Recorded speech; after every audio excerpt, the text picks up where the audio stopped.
Duterte? Sasabihin sa amin ni Senator Bongo, ninyo mga kaibigan, si Muking po ang pinagkakatiwalaan ni Senator Bongo.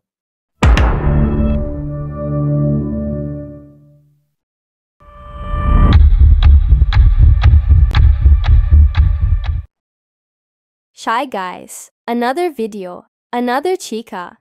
Mag-like and subscribe muna po kayo at push the notification bell para always kayo update sa mga trending at latest news sa Pinas.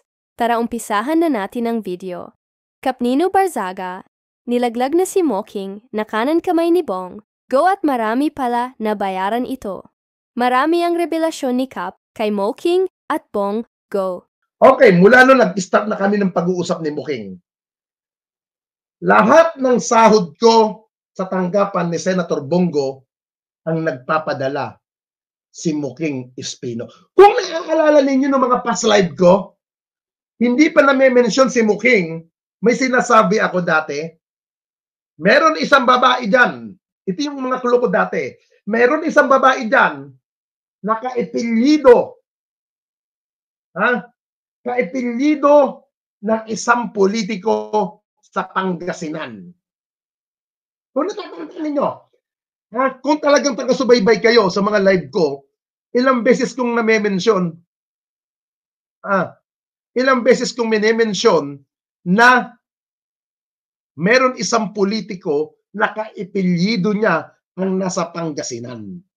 Ito po yung tinutukoy ko, si Madam Muking Espino. Si Madam Muking Espino, yan po ay isa sa powerful na babae sa loob ng palasyo ng Malacanang. Yan po ay isa sa may pinakamakapangyarihan sa Malacanang noong panahon ni dating Pangulong Duterte. Pero in fairness naman kay Madam Muking Espino, wala akong masasabing negative. Napakabait niyan, napakahusay at magandang mag-alaga ng mga tao sa baba. Maayos. Totally ang tawag sa akin yan, Sir Onins, Sir Nino, magalang. Dito po pakinggan natin yung sinasabi ni Kurt din dating pulis, Garma, na kung saan minensyon niya na ang pangalan. Kaya nga po, nung narinig ko na yung video na binigay sa akin ni Ma'am Beth kahapon, sabi ko, putang inang yan, wala na. Wala na ano na si Muking. Wala na mention na ang pangalan. Tuloy-tuloy na ito sa investigasyon. Isa na ito sa mga exciting na investigation na aabangan natin, mga kaibigan.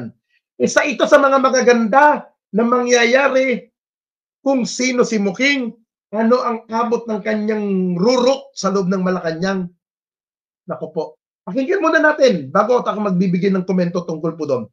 Yung sinasabi niyang si Muking ay nanggagaling ang pera. Okay? Ito. Wait. Galing ang pera daw sa mga OGK at pag may mga napapatay noon, galing daw sa PMS. Tapos natataranta daw yung isang opisyal ng PNP dati ayon kay Garma dahil malalaking amount na ang ibinibigay na pinapadala ni Muking. Pakinggan natin. There was already an allegation that Leonardo, sa kanya daw po nanggaling yung reward money. Saan naman kinuha ni Leonardo, if you would know, Ms. Garma?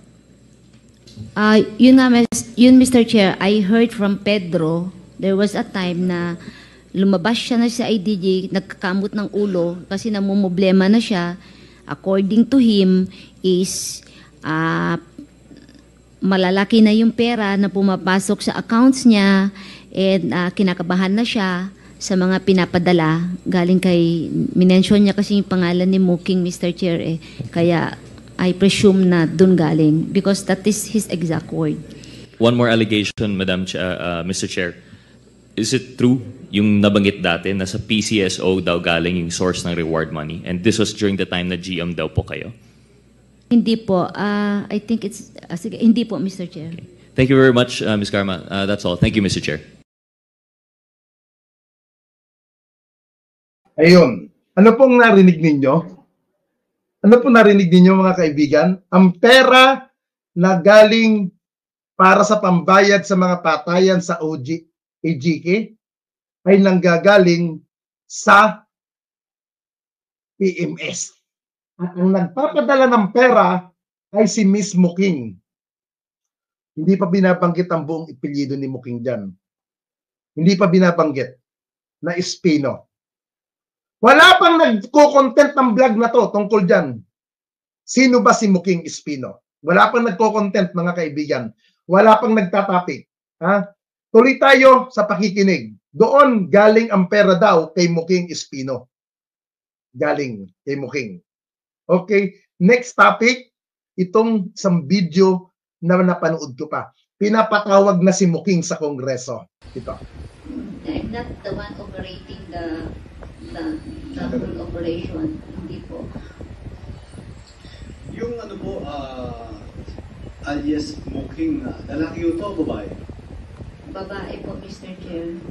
Ang pangalan niya po niya is Irvina Muking Espino po. ASEC ng PMS. Tama po ba ako? Yeah, yes, Mr. Chair. Now I remember. Yes. Thank you, Mr. Chairman. Next hearing, I think we have to invite.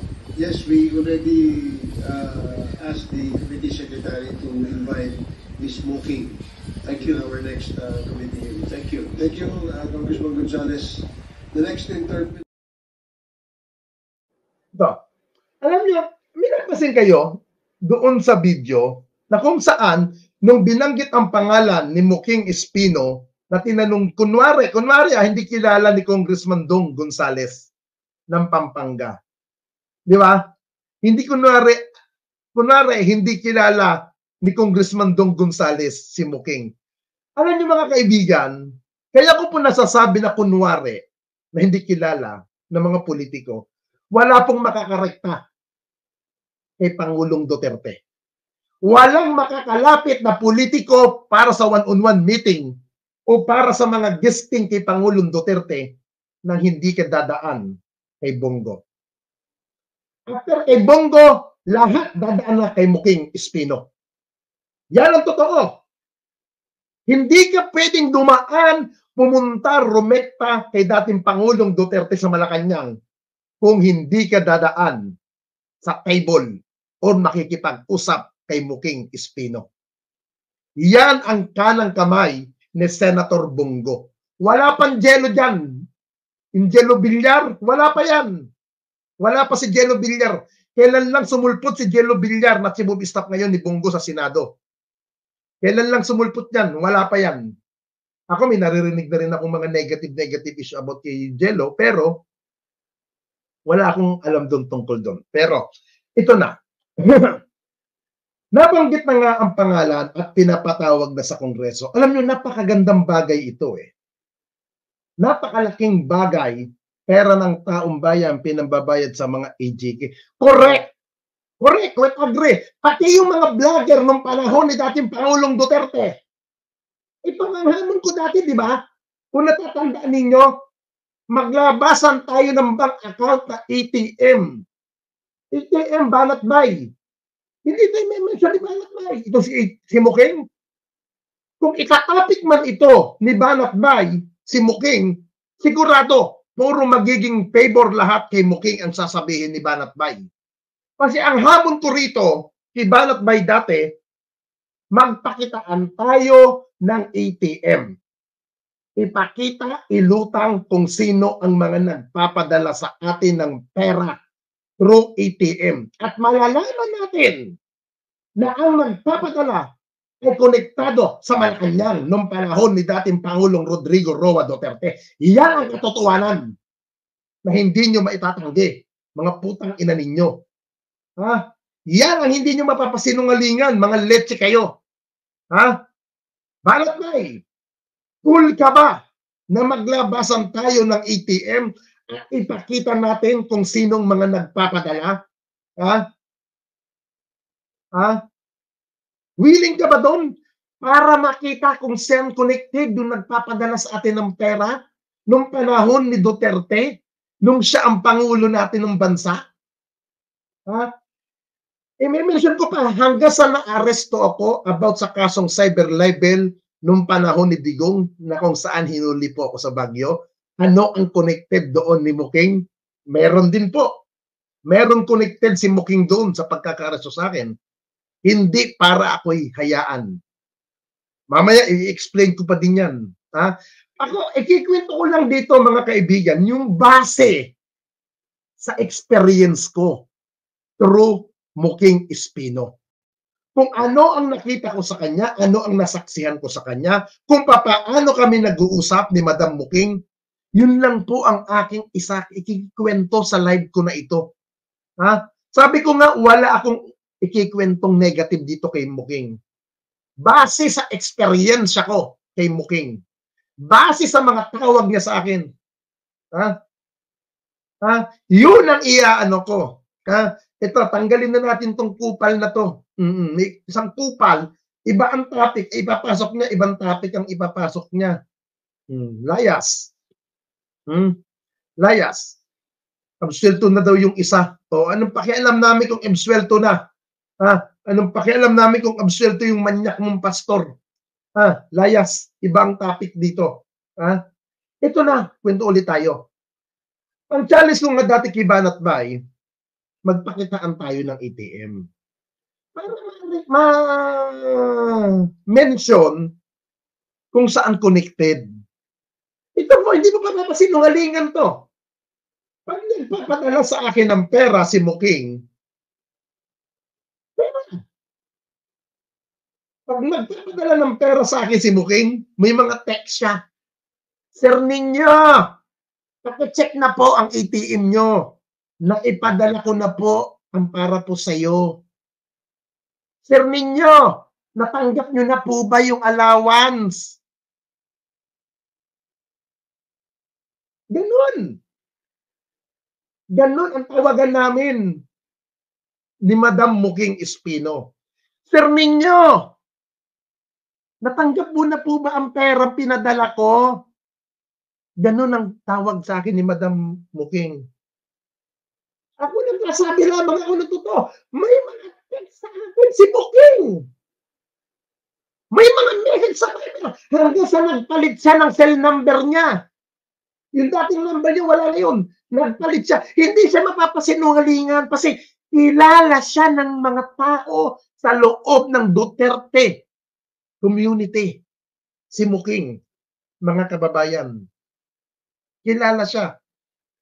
Kaya, malaking, kung may alam si Colonel Garma, kung nag-ingay na si Colonel Garma na sinasabi niyang ganito nang galing ang pera, mas may alam, mas malalim ang nalalaman ni Muking Espino, ni si Colonel Garma.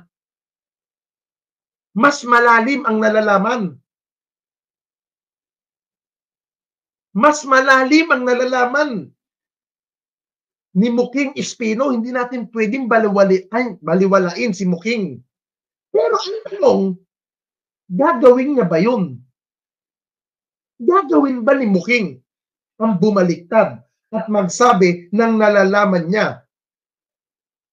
Gagawin ba ni Muking yun? Dapat ang isa sa gawin ng gobyerno ngayon, protektahan si Muking.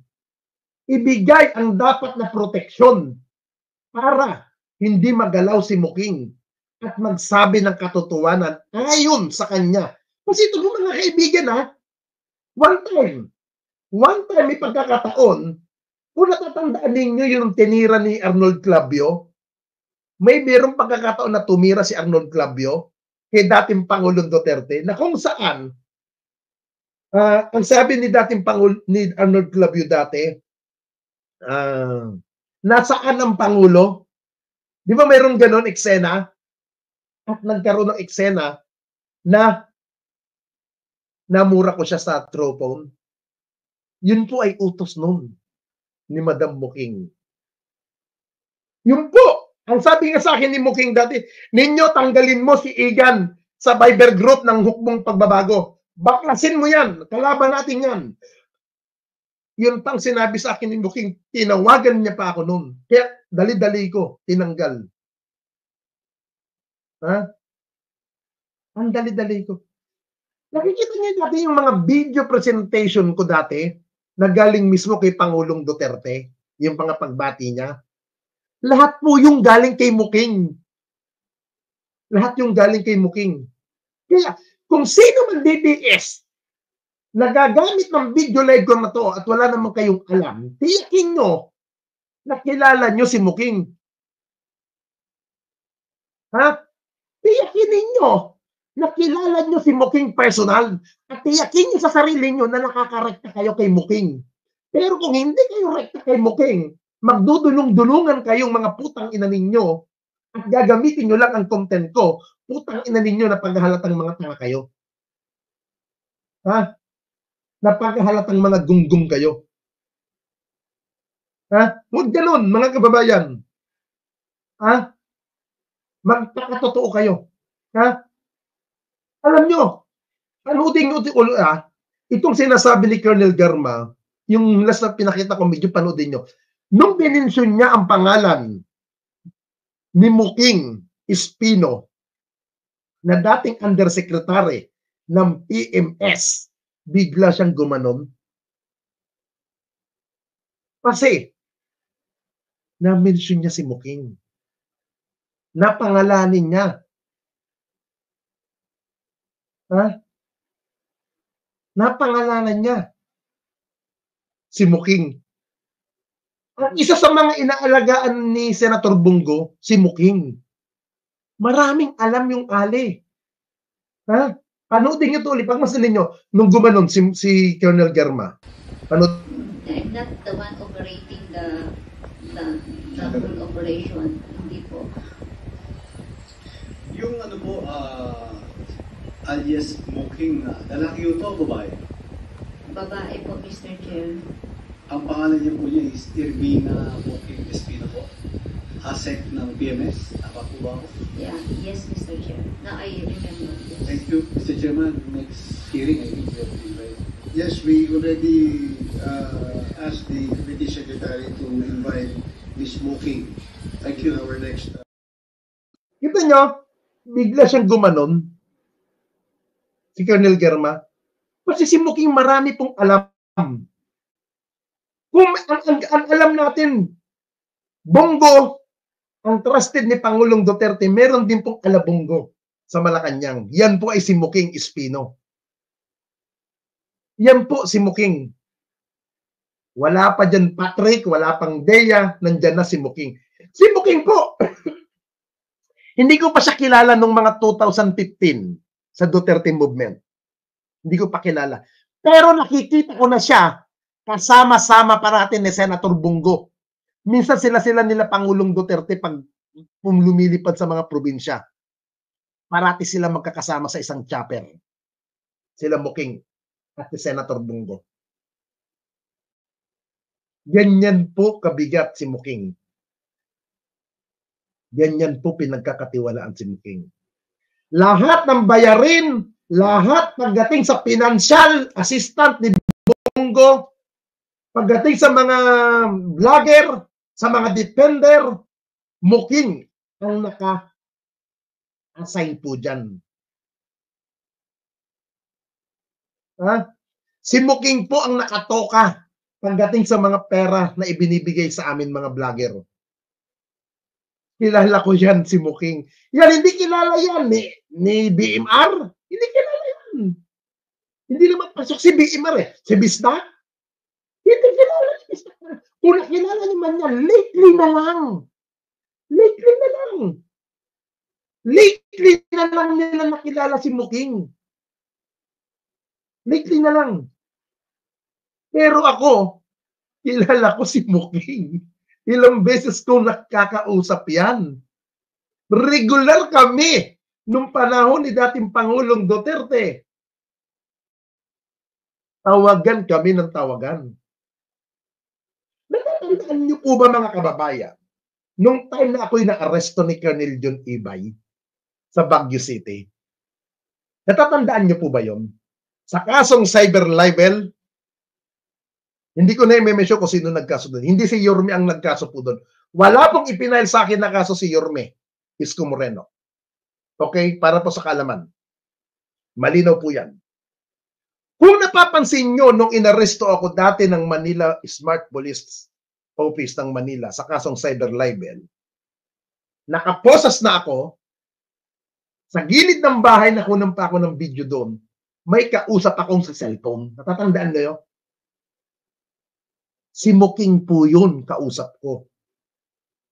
Ito naman ang maganda kay Muking eh. Dito ka bibilib kay Madam Muking.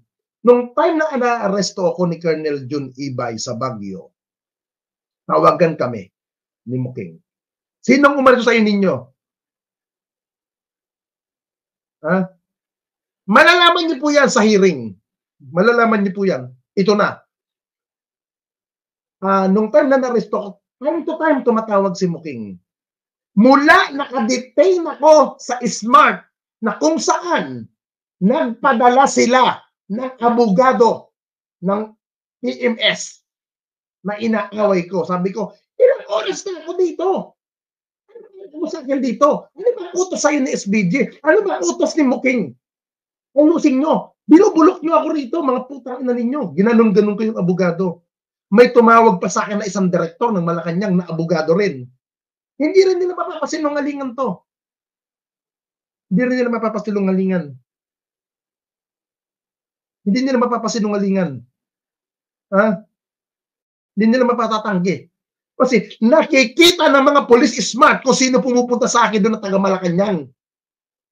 Pinupuntahan mismo ako sa Smart, Manila. Protektado nila ako noon. Kahit nakadetain ako doon, putang ina may phone.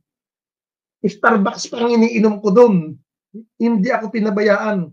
Kaya pag sinabi mong vlogger ka ni Digong, at official ka nakakonect sa loob, hindi maaaring hindi mo kilala si Muking. Ultimo siya, may order na kami dyan. Hindi ka gagalawin. Ayos ka dyan. Ganon. Ha? Hindi ko kilala yung buong pangalan talaga dito. Ito. May nag-message. Hermina Espino Aka Muking. Hindi ko po alam na Hermina. Ang alam ko Muking lang. Yun lang ang pagkakakilala ko sa kanya, Muking Espino.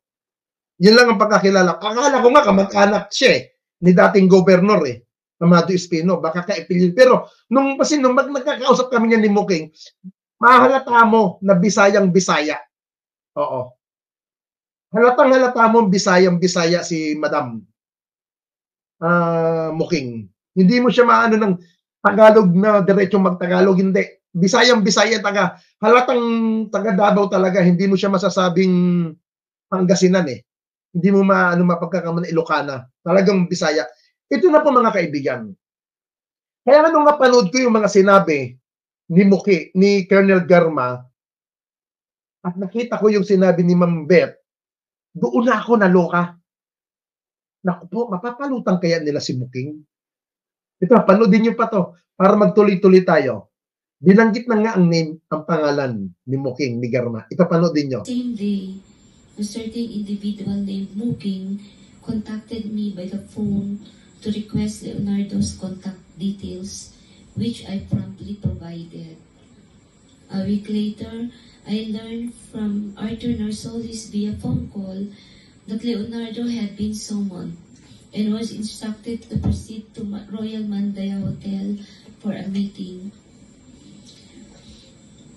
Leonardo informed me that he stayed at the hotel for 3 days, during which the President directed him to organize a task force similar to PAOK-TF. When Leonardo relayed this information and urged me to join the task force, I declined, citing my lack of experience. Ito. Alam mo, ito sana yung isa nag-comment. Ito. Morning, sabay kayo ni Sir Mike live. I think si Sir Abe, Mike Abe. Alam niyo si Sir Abe, ako rin naniniwala kay Mike Abe na kilala niya itong si Muking. 100%. I believe, kilala ni Mike Abe yan. Kung ako po hindi connected sa SMNI, hindi ako taga Davao, Duterte vlogger lang ako nung panahon ni Digong, ito po si Mike Abe, mga kaibigan, naging tauhan po ni Kibuloy, na-assign sa Davao. Ibig sabihin, kung hindi ako nagkakamali, namit ko na to si Mike Abe. Hindi pa siya ganun kapopular sa social media, si Mike Abe, noong mga panahon na yon. Namit ko siya sa Davao City, si Mike Abe. Matandain kasi ako mga kaibigan Namit ko si Mike Abe sa Davao sa Hotel Elena. Hotel Elena. Itong Hotel Elena ang tinatawag dyan sa Davao, pinaka-paboritong hotel po ito ni dating Pangulong Duterte. Uulitin ko mga kaibigan. Itong hotel na sinasabi kong Hotel Elena, pag ako tuwing pumupunta ng Davao, dyan po ako na ibubuk sa Hotel Elena. Alam po yan. Si Mike Cervera po. Okay. Hindi kilala yan ni Mike Cervera si Muking. Hindi niya kilala yan. Kung kilala niya man, lately niya na lang yung naririnig ang pangalan. Baka nag-research na si Mike. Pero, si Mike Abe, kilala ni Mike Abe si Muking Espino. Abangan niyo yan, baka magla-live niya si Mike Abe. Baka i-mention niya rin ang pangalan. I-mention niya rin yan. Kasi kilala yan ni Mike Abe. Si Muking Espino. Doon ko po namit, meron akong kaibigan na matanda, patay na kasi ito Duterte ang ipilido, pinsan ni dating Pangulong Duterte, matandang lalaki. Pinsan ni Digong, ang ipilido nito Roa, yung matanda. Kaibigan ni Mike Abe yung lalaki na matanda. Patay na to, may picture kami yun Mababalikan ko yung mga picture namin ng matandang to. Kaibigan to ni Mike Abe. Doon ko nakilala si Mike Abe sa Davao, sa Hotel Elena. At alam din ni Mike Abe kung ano ang ginagawa ni Pangulong Duterte sa Hotel Elena. Alam nila yan. Alam nila yan. Doon ko rin nami-meet si Muking sa Hotel Elena. Pati si Senator Bongo. Kasi si Senator Bongo, kung di pa ako nagkakamali, diyan siya minsan tumitira. Diyan siya natutulog sa Hotel Elena. Diyan sa Davao. Medyo malayo-layo siya na parang mula sa Davao City Hall going to Hotel Elena, 10 minutes ang biyahe. Papunta na po yan ng Buhangin, yung Hotel Elena. Sa kanto po niyan, meron fast food na Jollibee, na may Jollibee. Kaya aware po ako. Diyan ko rin na-meet personal si Davao City Councilor Pilar Braga.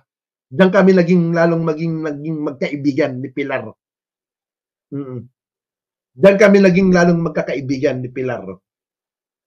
Diyan sa Hotel Elena. Ito na po mga kaibigan.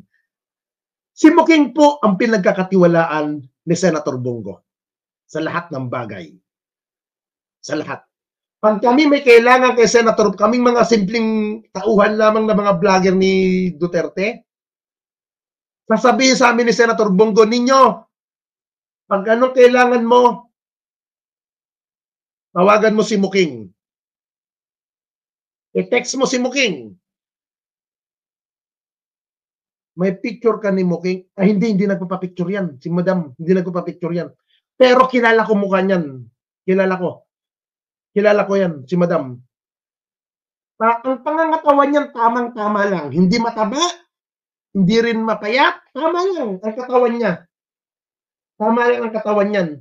Kasi dati pag pumupunta ako sa office dati, ni dating Secretary Martin Andanar sa PCOO, or kay dating Undersecretary Joel Edco, pag dinadalaw ko sila sa Malacanang, dadaan muna kay Muking ako. Pumupunta muna ako kay Muking. Tatawag, Muking, nandito ako sa Malacanang, may pupuntahan ako. Si Yosek sa kasi secretary. Tapos magkikita na kami niya ni Muking. Pumupunta ako dyan. Putik, ginamit ang mga tax natin. Yes, gano'n na nga po. Oo. Yan, kilala ko si Muking. Kaya, alam nyo guys, napakaganda itong next na hearing. Hindi. Ilang beses ko na nakaharap si Muking. How many times ko? May personal number niya ako. May personal number ako ni Muking. May personal number ako. Hindi ko po pwedeng ipakita mukha niya rito, syempre. Pabayaan natin na may ipalutang siya sa Congress. May mga text sa akin si Muking. Hindi po ma-i-deny yan. Hindi po nila ma-i-deny.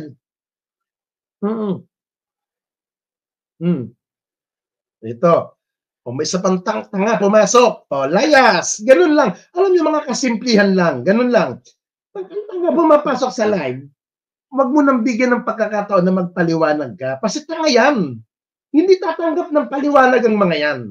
Ha? Ngayon, yes, tama. Tama ka. Exciting. Next Quadcom hearing. Tama ka, Ma'am Melanie Enriquez. Oo. Ha? Tama yung katawan niyan. Parang ang katawan niyan hindi nalalayo sa katawan ni Senator Pia Cayetano. Pia Cayetano. Oo. Speaking of Pia Cayetano, siyempre patugtog natin to. Benhur Abalos tayo. Patuloy na pagbaba ng mga krimen mula 2022, si Abalos yan. Yung isa sa pinakamalaking drug bust sa kasaysayan ng bansa, si Abalos yan. Yung binigyan ng pagkakataong magkatrabaho ang mga preso paglaya nila, si Abalos yan. Yung patuloy na pagbigay ng bagong fire trucks at pagtayo ng fire station sa buong bansa, si Abalos yan. Mayor ng Mandaluyong noon, DILG Secretary ngayon. Yan si Benhur Abalos. Gawa, hindi. Yan, si Benhur Abalos. Hindi salita, bagkus gawa. Suportahan niyo yan, mga kaibigan. Ha? Malaki ang maitutulong yan. Ha? Huwag pansinin ang Pangulo. Yeah, di ba? Kaya mga kaibigan, napaka-exciting po ang mangyayaring hearing this coming next week. Oo. Yes, alam mo itong nagko-comment na to, kilala niya. Hotel Elena bandang kanan po yan. Kay June Villar po yan na hotel. Katas ng mga talent sa Japan. Hehe. Hindi ko kilala yung June. June, hindi ko napanamimit yan. Naririnig ko ang may-ari Villar nga. Akala ko nga kay Manny Villar eh. Oo. Ang tapat mo ng Hotel Elena, kasi ito sinasabi ko, Jollibee, lakad ka, tatawid ka pa. Pagkatawid mo, meron arcade, di ba? Mga internet shop. Internet shop, diretso ka pa. Hotel Elena na yan. Ang tapat ng Bacantin Lote. Di ba? Bacantin Lote ang tapat nun, ng Hotel Elena. Ewan ko kung Bacantin Lote pa rin ngayon. Hindi ko lang alam kung Bacantin. Malawak yan eh. Yung Hotel Elena, malaki yan eh. Saka napakaganda. Napakaganda ng area na yan. Napakalaki ng area. Ilang beses na ako nakapunta dyan, kaya alam ko, aware ako. Alam niyo mga kaibigan, ang isang tao, nakapunta ka na sa lugar. Pag ang isang tao, nakapunta ka na sa lugar, alam mo, ang pasikot-sikot eh. Kasi nakapunta ka eh. Kahit balik-balik ka rin ka, lituhin ka, hindi ka mali dito kasi napuntahan mo ang location. Napuntahan ko mismo ang Hotel Elena. Yan ang pinaka-paboritong hotel ni dating Pangulong Duterte. Kaya aware po ako sa Hotel Elena. Alam ko ang Hotel Elena. Aware na aware ako dyan. At maganda po ang Hotel Elena. Yes, sound familiar. Kasi lahat po ng mga pumupunta kay Duterte sa Davao noong mga panahon niya, Hotel Elena talaga ang bagsakan namin. Lahat kami, doon kami. Lahat kami, doon kami pumupunta. Doon kami pinapatawag, doon kami kinakausap sa Hotel Elena. Napakahiwaga ng Hotel Elena noong panahon ni dating Pangulong Duterte. Baka itago na ni Bongo si Muking. Yes to Abalos. Hindi natin masasabi. Pero sana, sa akin sa akin, mga kaibigan, maganda na mapalutang si Muking sa Congress. Napakaganda. Kasi po yan si Muking, hindi sanay yan sa mga ganyang investigation. Hindi sanay yan. Napakatahimik na tao ni Muking, sa totoo lang. Mailap pang makipag-usap yan. Isa sinasabi na ko niya ni Muking, ninyo baka nire-record mo ako, kilala kita ha. Sabi ko, ma'am, hindi kita nire-record, ma'am. In fairness sa Muking, hindi ko siya talaga nire-record sa mga usapan namin. Noong mga panahon na yun, wala akong nire-record. Wala. Pero pag kailangan mo talaga ng tulong, kasi ang style ko niyan, kaya sinasabi ni Senator Bongo sa akin, na, ninyo, pag may kailangan ka, huwag ka nang rumekta sa akin, lahat idaan mo kay Muking. Doon, isaparating mo sa kanya. Ako, ang ginagawa ko, tatawagan ko si Senator Bongo. Iti-text ko, boss, kailangan ko pong ganito. I-explain ko kung bakit ko kailangan. Magte-text na po ako kay Ma'am Muking. Para, isusundot ko muna kay Senator Bongo yung hinihingi ko. Pagkasundot ko, sabay ipapalo up ko na si Muking. Yun ang ginagawa namin ng mga panahon na yun. Kasi minsan, sasabihin ni Muking, no, wala pang approval si boss. Kaya ginagawa ko, bukagad kay Bongo. Lahat kay Muking kami, lahat dumadaan. Parang ang papel ni Muking, parang same lang sila ng papel ni Bongo. Lahat dadaan kay Bongo, lahat dadaan din kay Muking. Pag dumaan ka kay Muking, approval ka na sa lahat ng bagay.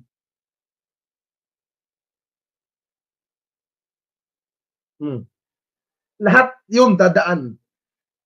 Alam nyo guys, ang huling meron akong nailapit na napakiusap kay Muking na ipwesto. Hindi ko na i-collaborate kung ano yung nailapit ko kay Muking. Huling nailapit ko sa kanya. Talaga naman na i-promote yun. Kabangin natin mga kababayan ang mga susunod na kabanata dyan sa Kongreso. Napakahalaga ang paglutang. Pakinggan ulit natin ito. Itong isa pang video na last. Na kung saan, sino ba si Muking? Pinangalanan siya ng isang congressman. In-explain sa kanya doon sa hearing. Si Muking is ito. Kasi may sinabi ka dito a certain Muking contacted you. Is he Muking Espino?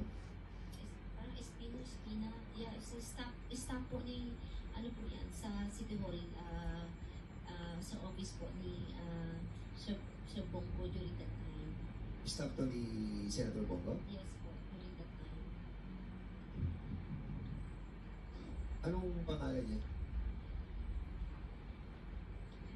I forgot, Mr. Chair, but she's known with that name, Muking. Yeah, and here, may Espina. Espina or Espina. Anyway, It can be verified. siguro, Mr. Chairman, to give clarity, on this statement made by Ohina Garma, let's invite this Muking Espino, in the next hearing, And, sige po, Mr. Chair. Comsec, please take note and send invitation for our next platform. Mr. Chairman, I think that certain Muking is assigned during the time from Davao.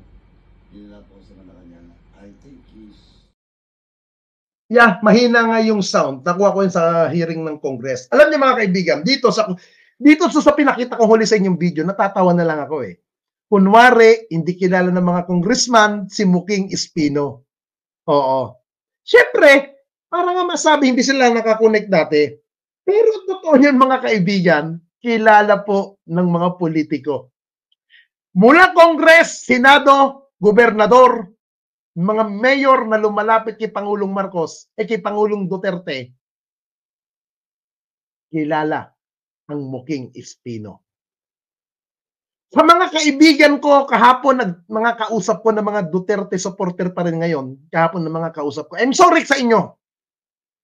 Sabi nga nila, sabi ko nga sa mga kakilala ko, ano yan, na-mention na si Muking, nako, delikado to. Tuloy-tuloy na to. Sabi ko, magandang topic to. Sabi nga sa akin ng iba, wag mo nang itopic si Muking. Kaibigan natin si Muking. Kawawa naman, hindi sanay pa naman yan sa ganyan intriga. Hindi sanay yan sa ganyan. Hindi, ako naniniwala ko, hindi talaga sanay si Muking. sa mga ganyang patawag-patawag, sa investigation, ayaw ni Muking yan.